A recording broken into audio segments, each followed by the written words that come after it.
सभी दोस्तों को प्यार भरा नमस्कार। उपन्यासों की इस श्रृंखला में आप सुन रहे हैं मानस का हंस, अध्याय 35।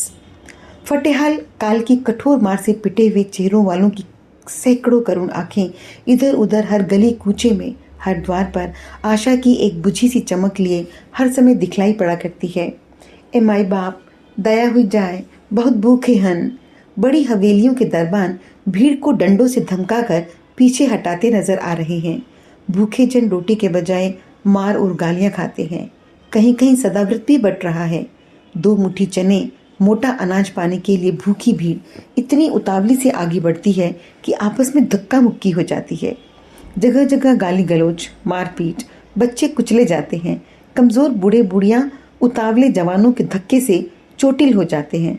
कभी कभी पीछे रह जाने वाले जवान स्त्री पुरुष गिरे हुए बूढ़ों के ऊपर से फलांगते हुए ऐसे अंधाधुंध भागते हैं कि उनकी ठोकरों से गरीब दुर्बलों की चित्कार वातावरण को भी करुण बना देती है। तुलसीदास दर्द से छलकती आंखों से यत्र तत्र सारे दृश्य देख रहे हैं। एक जनेऊधारी फटेहाल ब्राह्मण ने अपनी रोटी खा लेने के बाद सामने की पंगत में बैठे एक डोम की अधखाई रोटी को लालच भरी दृष्टि से देखा और सयाने कौवे की तरह घात लगाकर वह उसकी रोटी उसके हाथ से छीन कर ले भागा। देहाती खाते खाते गरजा, ए दूबे, अरे ई का करई, अरे नीच कौम की झूठी ले भागा। उतावली से झूठी रोटी का टुकड़ा अपने मुंह की ओर बढ़ाते हुए बोला। पेट की जात एक होती है, और रोटी का टुकड़ा जल्दी से अपने मुंह में ठूंस लिया। वह व्यक्ति जिसकी रोटी छीनी गई थी खूनी आंखें लिए बावला बनकर झपटता हुआ आया। उसने खाते हुए ब्राह्मण को धक्का मारकर गिरा दिया और उसकी छाती पर पैर रखकर उसका गला दबाने लगा। ब्राह्मण के मुंह से कोर छूट गया। डोम ने उस कोर को उठाने के लिए ब्राह्मण का गला छोड़कर हाथ बढ़ाया ही था कि तीसरा भूखा उस उगले कोर को उठा के ले भागा। तुलसीदास बोले, हे राम, और वो हे राम कहकर रो पड़े। 2 तगड़े लठेत मुछेड़िए जवान 10-15 फटेहाल जर्जर किंतु सलोने नैन नक्शों वाली जवान लड़कियों को लिए पीपल के नीचे बैठे हैं। एक सफ़ेद पोश अधेड़ उन लड़कियों का निरीक्षण कर रहा है। किसी की ठोड़ी उठाकर देखता है, किसी के गाल पर चुटकी काटता है। उसकी सुरमीली आंखें किसी किसी को देख देख कर भूखे बेड़िए की जीभ जैसी बाहर निकल पड़ती हैं। एक लठैत से कहता है, झब्बू लाल, माल बहुत उम्दा नहीं लाए। ये सब की सब ससुरियां बस चौका बासन और झाड़ू बुहारने लायक हैं, इन्हें कोई नहीं खरीदेगा। लठैत मुस्कुरा कर बोला, इनमें से कितनी को देखकर तुम ललचाए हो? तुम्हारी आंखें हमसे छिपी थोड़े हैं। सौदा कायदे से करो कल्लू खान, हम तुम्हारी बातों में नहीं आएंगे। मस्जिद में कई सिपाही हमसे घर बसाने के लिए औरत मांग चुके हैं। हम इनका अलग अलग सौदा करेंगे तो भी ज्यादा लाभ पाएंगे। ज्यादा बकबक मत करो। अयोध्या में कालू खान के रहते हुए तुम्हारे बाप दादों की भी मजाल नहीं कि किसी दूसरे से इनका सौदा कर सको। सुनो, मैं इन सबके 8 रुपए दूंगा। सबको मेरे हाथे में छोड़ाओ। 8 तो बहुत कम है कल्लू खान, रुपए में 2 रथ खरीदोगे? हमारी मेहनत देखो, आज की महंगाई देखो। सब देखा भाला है मैंने। 15 लड़कियां हैं तो मैं 8 आने ज्यादा दे रहा हूँ। इनको खिला पिलाकर किसी को दिखाने लायक बनाने में मेरी कितनी लागत लगेगी ये भी तो सोचो। तुम्हारा क्या, देश में इतने कहत अकाल पड़े हैं कि ससुर चींटियों की तरह गली गली में औरतें रेंगती दिखाई पड़ती है। इन्हें बटोरने में भला कौन मेहनत करनी पड़ती है। अलग खड़ा लठेत झड़प कर बोला, 8 रुपए में हम सौदा नहीं करेंगे झब्बू। कहकर उसने पास बैठी हुई लड़की को हल्की सी ठोकर लगाकर कहा, उठो, हम सीधे मस्जिद के बाजार में जा रहे हैं। इन्होंने बीच में ही अटका लिया। तेरी साले की ऐसी तैसी, आवाज ऊंची उठाकर, ओरे उस्मान खान, बकरी दी, आ तो जाओ सब जने। साले इन सारे भेड़ बकरियों को अभी लंगड़ी लुल्ली बनाए देता हूँ और तुम दोनों की तो हड्डी पसलियों का चूरन बना दूंगा। कल्लू खां के महल्ले से माल लेकर निकल जाना इतना आसान काम नहीं है बिट्टा। झब्बूलाल गिड़गिड़ाकर हाथ जोड़ते हुए बोला, खान साहब, हम तो तुम्हारी प्रजा है, प्रजा। दिल्ली के बस्साए औरों के होंगे, हमारे तो तुम ही बस्साए सलामत। ऐसे कुरुआ बड़ा बेअकल है, छुप ही नहीं रहता सारा, देखता क्या है। छिमा मांग साहब से। मैं अपनी खुशी से 8 दे रहा था, खान साहब बोले, लेकिन अब 7 ही दूंगा। और फिर हुज्जत की तो? नहीं खान साहब, हम आपसे हुज्जत तकरार थोड़ी करेंगे, हम तो आपकी प्रजा है, प्रजा। तुलसीदास देख रही हैं। उनका मुख गंभीर और विचार मग्न है। रामघाट पर कंगलों की भीड़ रात में सो रही है। कुत्ते भौंक रहे हैं। तुलसीदास को नींद नहीं आती। वो टहलते हुए दूर चले दूर चले आए। एक घटवाले के सूने तख्त पर बैठ जाते हैं और बड़े दुखी हैं। तख्त से कुछ दूर पर ही गुड़मुड़ी मारकर लेटे हुए एक कंगले ने सिर उठाकर तुलसी की ओर देखकर पूछा, को आए? सांत्वना भरे स्वर में आगे बढ़कर तुलसी ने कहा, घबराओ मत राम भगत, तुम लोगों को हानि पहुंचाने नहीं आया हूं, राम जी की लीला देख रहा हूं। वह व्यक्ति उठकर बैठ गया और कांपती आवाज में बोला, हाँ भैया, हम लोग बस अब देखन भर को रह गए हैं। सुनते थे कभी यहाँ राम राज रहा, अब तो राम जी की अयोध्या में भी रावण का राज है। हम पंचों की कौन सुनेगा? भेड़ बकरियां भी ऐसे नहीं हकाई जाती जैसे हम अपने गांव से हाके गए। क्या कहें भैया? क्या किसी ने तुम लोगों को गांव से निकाल दिया? अरे भैया, जब राजा ही लुटेरा हुई जाए तब प्रजा भला किसका ठिकाना? आज 10 बीघे का खेत रहा हमार, राजा जी ने जबरदस्ती जुतवाई लिया। वो राजा है या भूचोर? हे राम, हे राम, इस कली काल में सारा समाज, क्या छोटे क्या बड़े, सब एक ही लाठी से हाके जा रहे हैं। गौड़ गवार नृपाल महामहिपाल सबके साथ अब साम दाम भेद की नीति नहीं रही। दंड, केवल कराल दंड। हे राम, कैसी जिएगी दुनिया?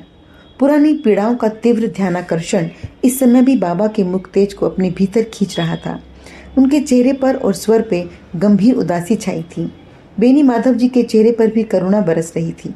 बाबा कह रहे थे, मैंने इतने भयानक दृश्य देखे कि जी पक गया। इन अकालों का कारण इंद्र का कोप नहीं था, बल्कि राज समाज की ऐश्वर्य लिप्सा थी। क्या हिंदू राजे महाराजे, क्या मुगल पठान, सभी बड़े पाप परायण हैं। उनकी चेतना से धर्म शब्द का लोप हो गया था। जो जितना बड़ा हाकिम, उसे उतनी ही औरतों का रनिवास चाहिए। किसी की 10, किसी की 50, 100, 200, 500। दिल्ली के रनिवास ने तो सुना 5000 रमणियाँ थीं। इनके खर्चे के नित्य ही प्रजा के प्राण खींचे जाते थे। राजा विलासी तो उनके चाकर, उनके भी 10 हाथ आगे। खड़ी फसल काट ले जाएं, गायें बैल पशु हाँक ले जाएं। कौन सा ऐसा असुरी कर्म था जो ये कर्मचारी नहीं करते थे? संत जी कहने लगे, आपका वो कवित, खेती न किसान को, भिखारी को न भीख भली। बाबा की स्मृति सुनते ही जाग उठी, उत्साह में आ गए, लेकिन चेहरे पर विचारों का कसाव और गंभीरता वैसी ही विराजमान थी। स्मृति की स्फूर्ति केवल वाणी की उतावली बनकर सामने आई और बोले, इसी रचना से तो मुझे मानस रचना की स्फूर्ति मिली। महर्षि वाल्मीकि ने क्रोंच मिथुन का वध देखकर अपने उर अंतर में जो करुणा का स्रोत पाया था, वह राम जी ने असंख्य निरीह जन की यातनाएं दिखा दिखाकर मेरे मन में फोड़ दिया। संत जी ने पूछा, रामायण रचना की हेतु तात्कालिक कारण क्या था गुरुजी? रामघाट पर एक छोटी सी कोठरी में एक बूढ़े पंडित रहा करते थे। ठिगने से दुबले पतले और मुंह में एक दांत नहीं। सवेरे का समय है। रामघाट पर स्नान करने वाले भद्र वर्ग के नर नारियों की भीड़ है। आज वसंत पंचमी का दिन है। सरयू के तट के मैदान में कई सौ मर भूखों की भीड़ इकट्ठी थी।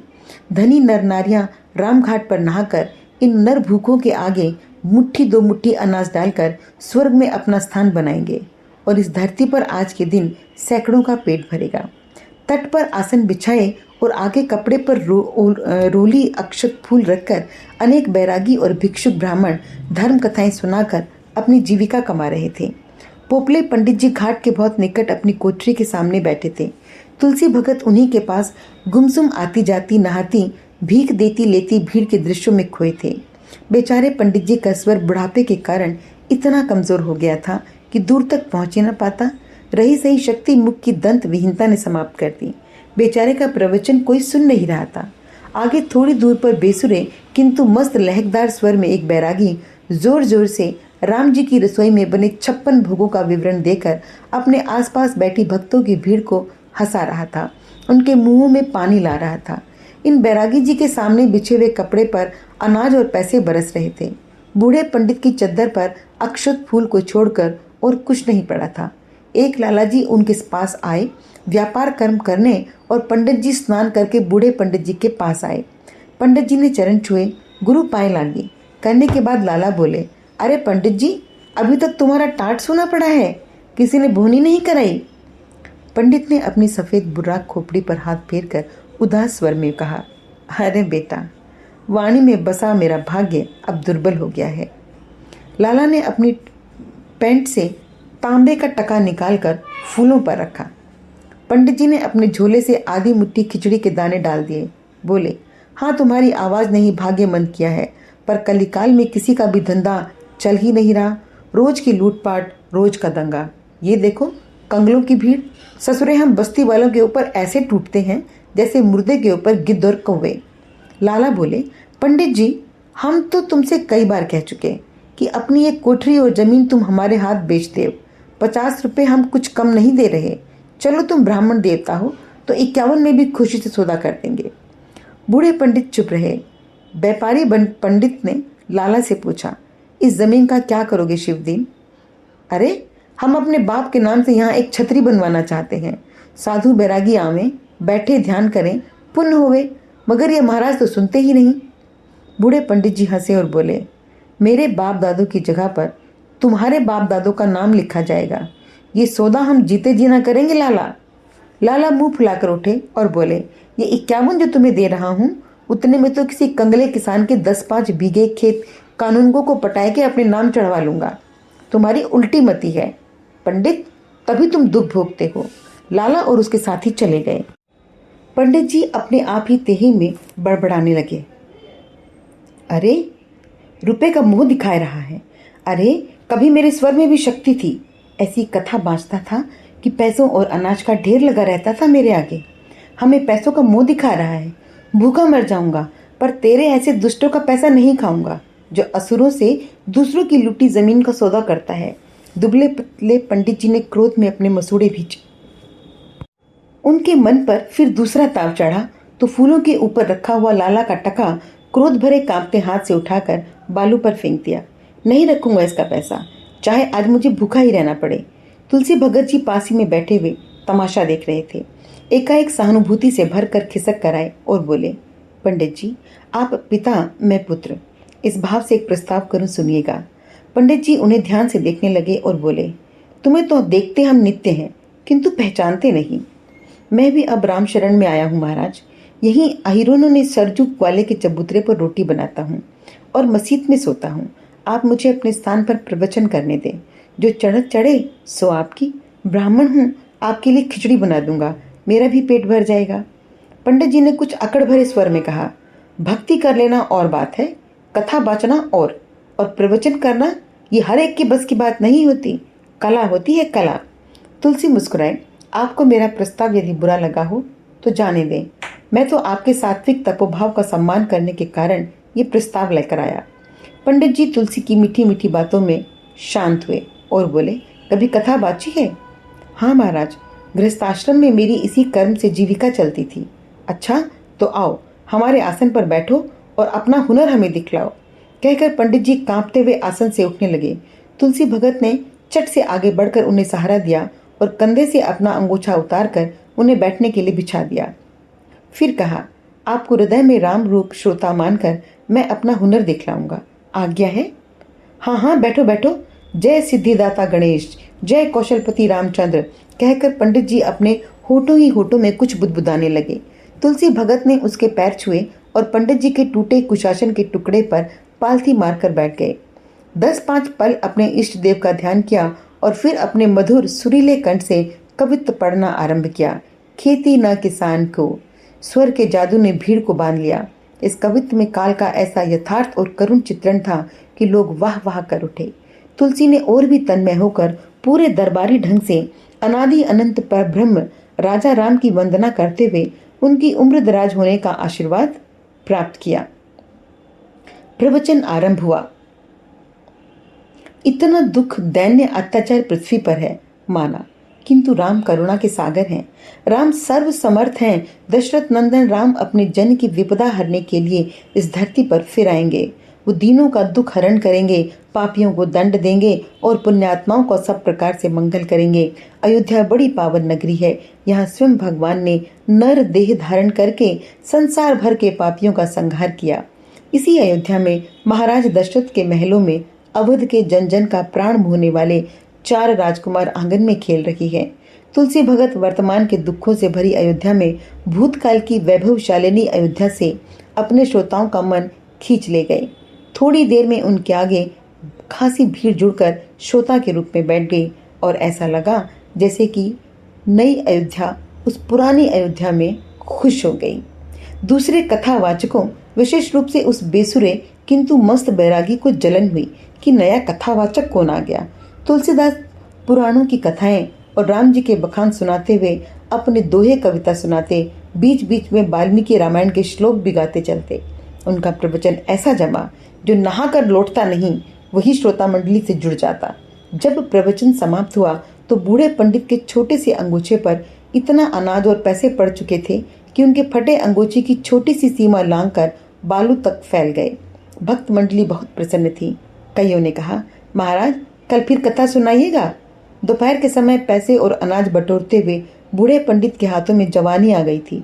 गदगद भाव से बोले, बेटा तुम तो बड़े मंझे हुए सिद्धवाचक हो। वाह वाह, आनंद आ गया। कैसी मधुर वाणी है। वाह, सुंदर शुद्ध उच्चारण और भाव तो ऐसे ही कि बस क्या कहें। ये भाषा के कवित्व क्या तुम्हारे रचे हैं या किसी और के? बालू में बिखरे अन्न के दानों को बटोरते तुलसीदास ने विनीत किंतु उल्लसित स्वर में कहा, महाराज हमारे ही हैं और किसके हो सकते हैं। धन्य हो तुम भैया, नित्य हमारे आसन पर बैठ के कथा सुनाओ। नहीं महाराज, फिर तो यह दैनिक जीविका का प्रपंच गले मड़ जाएगा जो छोड़ के आया हूँ। पैसे बटोरते बटोरते पंडित जी के हाथ रुक गए।